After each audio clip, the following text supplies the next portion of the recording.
محمد نامی شخص ہیں مکے میں، اور وہ کچھ ایسی کتاب میں سے پڑھتے ہیں اور ایسا کلام پڑھتے ہیں کہ آدمی بالکل بدل جاتا ہے، اس کی جو ہے اندرونی کیفیت جو ہے وہ تبدیل ہو جاتی ہے۔ ایسی کوئی کتاب پڑھتا ہے، ایسا کوئی کلام پڑھتا ہے، تو بھائی تم آ رہے ہو، کہیں بدل نہ جاؤ اور اس کی چیزیں تمہارے دل دماغ میں نہ اتر جائے۔ اس کے لیے پریکاشن کے طور پر آپ کان کے اندر روئی کے گالے اور ڈاٹ بنا کر ڈال دو تاکہ وہ کلام تم سن نہ سکو۔ اب دنیا یہی سب کام کر رہی ہے، لیکن اس کے باوجود الحمدللہ تنہا چلے تھے حضور پاک صلی اللہ علیہ وسلم، اکیلے کوہ صفا پر کھڑے ہو کر دین حق کا اعلان کیا تھا۔ پورا مکہ مٹانے پہ تلا ہوا تھا کہ ختم کر دیں گے اس دین کو، مکے کی چہار دیواری میں کچل کر رکھ دیں گے، لیکن نہیں کر پائے دوستو، اور یہ دین پھیلتا چلا گیا، پھیلتا چلا گیا۔ یریدون لیطفئوا نور اللہ بافواہہم واللہ متم نورہ ولو کرہ الکافرون۔ اور جو آیت کریمہ میں نے آپ کے سامنے پڑھی ہے دوسری جگہ کی ہے، اللہ تعالیٰ فرماتے ہیں وَالَّذِي أَرْسَلَ رَسُولَهُ بِالْهُدَى وَدِينِ الْحَقِّ لِيُظْهِرَهُ عَلَى الدِّينِ كُلِّهِ۔ ہم نے رسول کو ہدایت دے کر بھیجا، کتاب دے کر بھیجا، قرآن کریم دے کر بھیجا، صحیح باتیں بتا کر بھیجا، تاکہ یہ دین کو سربلندیاں حاصل ہو جائے۔ الدین یعلو ولا یعلا، یہ دین سربلندیوں کے لیے آیا ہے، سرنگو ہونے کے لیے نہیں آیا۔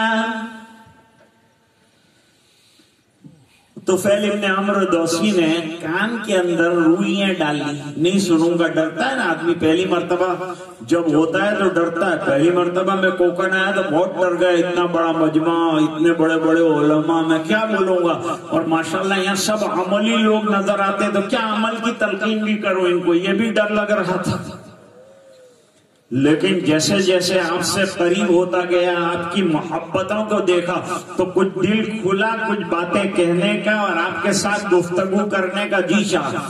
اب بھی یہ حاضری کا جو مقصد ہے وہ ہمارے ندیم بھائی جو ہیں ان کا بے حد اصرار رہا، وہ تو دعا کرانا چاہتے تھے، ان کی تعمیر ہوئی ہے بلڈنگ کی، اس میں خاص طور پر انہوں نے اتنا اہتمام کیا دعا کے لیے، مجھ ناچیز کو اتنی دور سے بلانے کے لیے۔ مولانا عارف صاحب اور مولانا رضوان صاحب 24 گھنٹے کا سفر طے کر کے راندیر تک آئے۔ آپ بتائیے اتنی دور سفر کر کے آئے، شرمندہ نہ ہو جاؤں میں اگر ان کو نہ کہوں، حالانکہ اس وقت میری مصروفیات بہت زیادہ ہیں، بخاری شریف کا بہت بڑا حصہ ابھی باقی ہے پڑھانا، اور مجھے رات دن اس کی فکر لگی رہتی ہے، لیکن ان حضرات نے یوں کہا کہ ایک تو دعا تو اپنی جگہ ہو جائے گی، لیکن ساتھ ہی عوام جو ہیں ازغنی کی اور اطراف اور جوانب کے لوگ، ان سے کچھ خطاب بھی ہو جائے، کچھ گفتگو بھی ہو جائے۔ اگرچہ میں ملاقات آپ سے نہیں کروں گا، لیکن میری باتیں کم سے کم آپ سنیں، آپ کو میں دیکھوں، مجھے آپ دیکھیں، اس کے لیے ان حضرات نے آپ کی محبت میں مجھے یہاں سے یہاں تک بلا دیا۔ 12 گھنٹے کا سفر ہے۔ حضرت مولانا داؤد صاحب نے کہا کہ سوئے کہ نہیں راستے میں، میں نے کہا کمزوری ہے کہ نیند نہیں آتی مجھے راستے میں، یا تو کتاب دیکھتا رہتا ہوں، پھر یا رات ہوتی ہے تو کچھ وظائف وغیرہ پڑھ لیتا ہوں، یا بیٹھا رہتا ہوں، نیند نہیں آتی مجھے گاڑی کے اندر۔ گاڑی کہاں سے نیند آئے گی، چاند جیسے تو راستے ہیں انڈیا والے۔ بہرحال طفیل ابن عمرو دوسی گھبرائے ہوئے تھے، آئے ہیں، لیکن دل میں وہ جو روکنے والے تھے ان کی بات بڑھ گئی ہے۔ ایسا تو آخر بھائی کیسا کلام ہے، ایسا تو پھر کیسا کلام ہے کہ سنتے ہی آدمی چینج ہو جائے اور سنتے ہی آدمی بدل جائے، یہ کیسی بات ہے؟ میں سردار ہوں، اللہ نے مجھے سمجھ دی ہے، عقل دی ہے، سنوں گا کلام تو سمجھ میں آئے گا کہ کیا ہے، کیا اس کے اندر۔ کسی سے پوچھا کہ محمد کہاں ہے، کہا وہ کعبۃ اللہ کے سائے میں جو نماز پڑھ رہے، طواف کے بعد وہاں پہنچ گئے۔ اور کان لگا کر سننا شروع کیا. جنہوں نے کان میں روئیاں ڈلوائی تھی انہوں نے ایک روئی نکالی ایک کان سے, تھوڑی دیر کے بعد دوسرے کان سے نکالی اور سنا قرآن کریم, اور سننے کے بعد یوں کہا کہ ذرا گھر حاضری کے لیے اجازت دے دی جائے. نبی کریم صلی اللہ علیہ وسلم کے در دولت پر حاضر ہوئے, اور حاضر ہونے کے بعد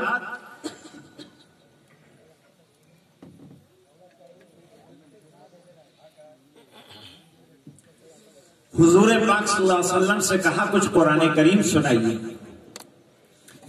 حضور پاک صلی اللہ علیہ وسلم نے چند آیات سنائی. سننے کے بعد طفیل ابن عمرو دوسی نے اپنا ہاتھ دراز کیا کہ اتنا بہترین کلام جو ہے کسی مجنون کا اور شاعر کا کلام نہیں ہو سکتا. میں نے شاعروں کو بھی سنا ہے, مجنون کی بات میں تو کچھ ہوتا ہی نہیں ہے, لہذا اسی وقت مجھے کلمہ پڑھائیے. جس کو روکا گیا تھا قرآن کریم سے اس نے قرآن کی آیات سننے کے بعد ایمان قبول کیا. ابھی واٹس ایپ پر ایک نیوز آیا تھا. وہ نیوز کیا تھا؟ بڑا عجیب نیوز. موجودہ دور میں تہجد پڑھنا یا رات کو لمبی نمازیں پڑھنے کا معمول بہت کم ہو گیا. نمازیں پنجگانہ ادا ہو جائیں تو بڑی بات ہے, لیکن ایسے دور میں ایک شامی لڑکا نوجوان اس نے قرآن کریم حفظ کیا اور رات کو اس نے حفظ کرنے کے بعد تلاوت کرنا شروع کیا, اور 7.5 گھنٹے کے اندر اس نے ایک رکعت کے اندر تہجد میں پورا قرآن پڑھ ڈالا. دیکھو اللہ تعالیٰ نے کیسے کیسے لوگ موجودہ دور میں رکھے. ہمارے قریب میں ایک گاؤں ہے کوساڑی, جو لوگ ادھر پڑھ کے بچے آئے ہیں وہ جانتے ہیں کوساڑی بڑا اچھا گاؤں ہے, مسلمانوں کا گاؤں. وہاں ایک صاحب جو تھے حافظ قرآن تھے, تجارت بھی کرتے جاتے تھے, قرآن کریم بھی پڑھتے جاتے تھے. ابھی کورونا کے موقع پر ان کا وصال ہوا, چند دنوں پہلے ان کی ملاقات ہوئی.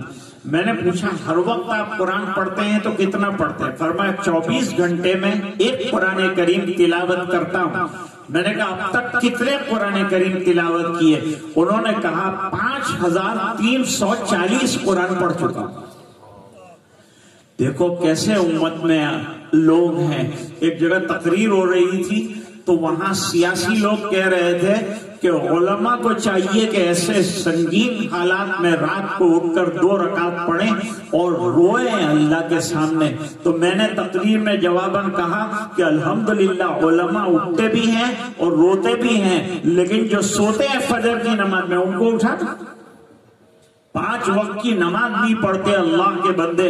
24 گھنٹے میں 5 وقتہ نماز فرض ہے وہ نہیں ادا کرتے. اور یہ علماء کا رونا تو ہے کہ دن کو ہمیں ہنسنا نصیب ہوتا ہے, نہ علماء روتے نہ ہم ہنستے.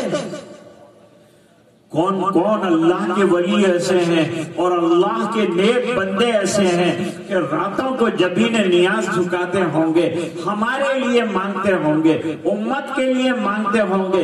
ورنہ ہمارے اعمال تو بظاہر جو ہے وہ مٹنے والے اعمال ہے, خرابیاں والے. بدکاریاں اپنی انتہا کو پہنچی ہے, زناکاریاں اپنی انتہا کو پہنچی ہے.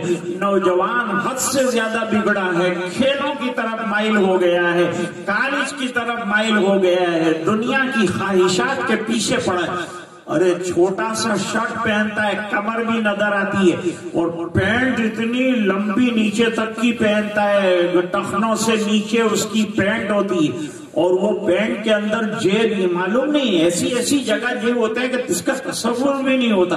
ایسی جگہ جیب رکھے ہیں, اس کے اندر 50,000 کا موبائل رکھا ہے, دوسرے جیب کے اندر 1.5 لاکھ روپے کی بائک کی چابی رکھی ہے. لیکن بیچارے کے پاس مسجد میں نماز پڑھنے کے لیے 10 روپے کی ٹوپی نہیں ہے, اور وہ خالی ہاتھ مسجد میں جاتا ہے اور مسجد کی وہ پلاسٹک کی ٹوپی پہنتا ہے, اور اتنا بھولا بھالا ہے کہ جاتے جاتے رکھنا بھی بھول جاتا ہے. یہ تو ہمارا آج حال ہے. ہم کہتے ہیں حالات آ رہے ہیں، حالات آ رہے ہیں. حالات کو ہم نے دعوت دے رکھی ہے، حالات کو ہم نے بلا رکھا ہے. اندر کا جائزہ لو، اندر کو ٹٹولو، دل کی دنیا میں غور کرو کہ کرنا کیا چاہیے تھا اور کیا کر رہے ہیں. طفیل ابن عمرو دوسی نے بغیر کسی زبردستی کے، اسلام زبردستی قبول کرنے کی چیز نہیں ہے. قرآن کریم نے اعلان کر دیا لا اکراہ فی الدین قد تبین الرشد من الغی. دین قبول کرنا ہے تو علی وجہ البصیرت قبول کرنا ہے. دل دماغ کے دریچے کھول کر غور کرنا شروع کرو، آپ کا دل مان جائے گا. اسلام قبول کرنے کے لیے شرط یہ ہے کہ تعصب کی عینت اتار کر رکھ دی جائے.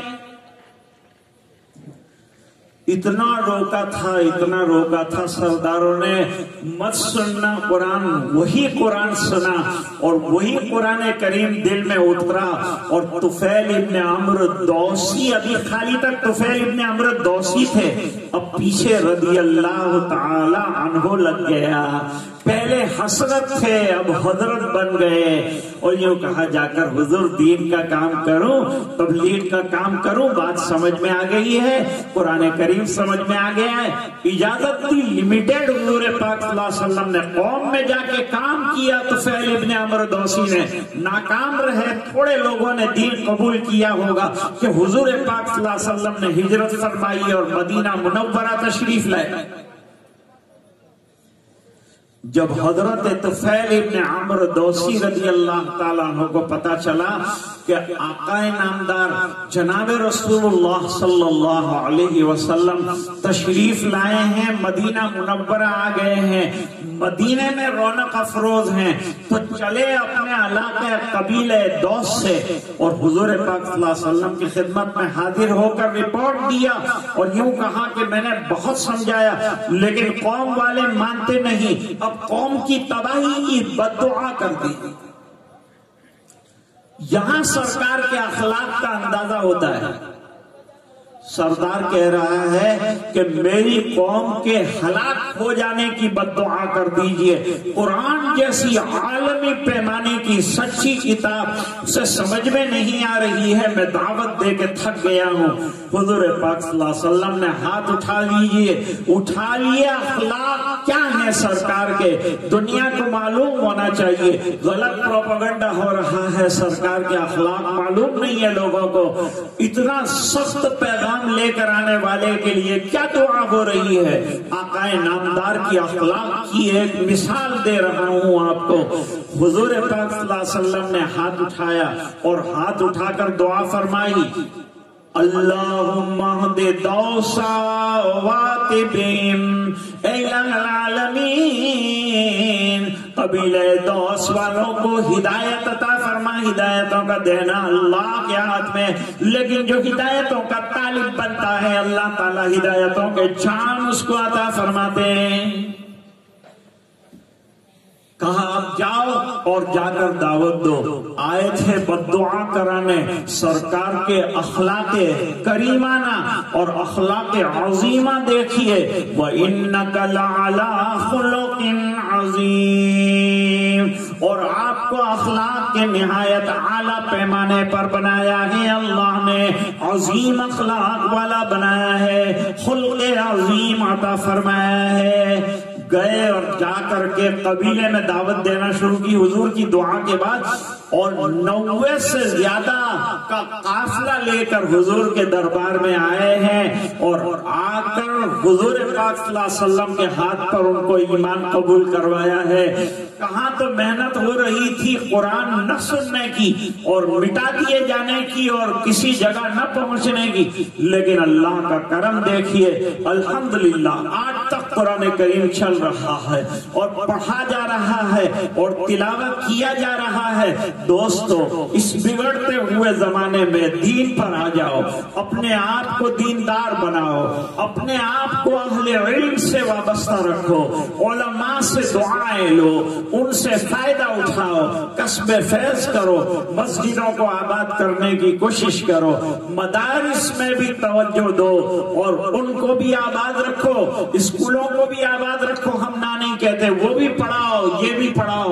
پیرالل بہتر دین اور دنیا کی تعلیم سے اپنی اولاد کو لیس کرو، آراستہ کرو، مزین کرو۔ اللہ تعالی ہم سب کو سمجھ عطا فرمائے، اور کتنی بھی برے حالات ہوں ہمیں دین حق پر چلنا اس کا یقین نصیب فرمائے، اور یہ یقین عطا فرمائے کہ انشاءاللہ اگر دین پر چلتے رہے، اعمال صالحہ کرتے رہے، نمازوں کی پابندی ہوتی رہی، تلاوت قرآن ہوتا رہا، آپس کے جھگڑے مٹ جائیں گے، صفوں کے اندر آ کر کھڑے ہو جائیں گے، دلوں کو اللہ تعالیٰ جوڑ دیں گے۔ اللہ تعالیٰ ہمیں ایسے دین پر چلنے کی توفیق عطا فرمائے، ہماری اولاد اور نسلوں میں اللہ تعالیٰ دین کو جاری ساری رکھے، گھروں کے اندر ماں بہنیں پابندی کے ساتھ تلاوت قرآن کریم کریں، نمازوں کی پابندی کریں، پردے برقع کا اور حیا کا پورا پورا خیال رکھیں۔ اللہ تعالیٰ آج کے اجتماع کو قبول فرمائے۔ ابھی حضرت صدر محترم کا خطاب باقی ہے، اس بنا پر میں اپنی بات کو ختم کرتا ہوں۔ وآخر دعوانا الحمدللہ رب العالمین۔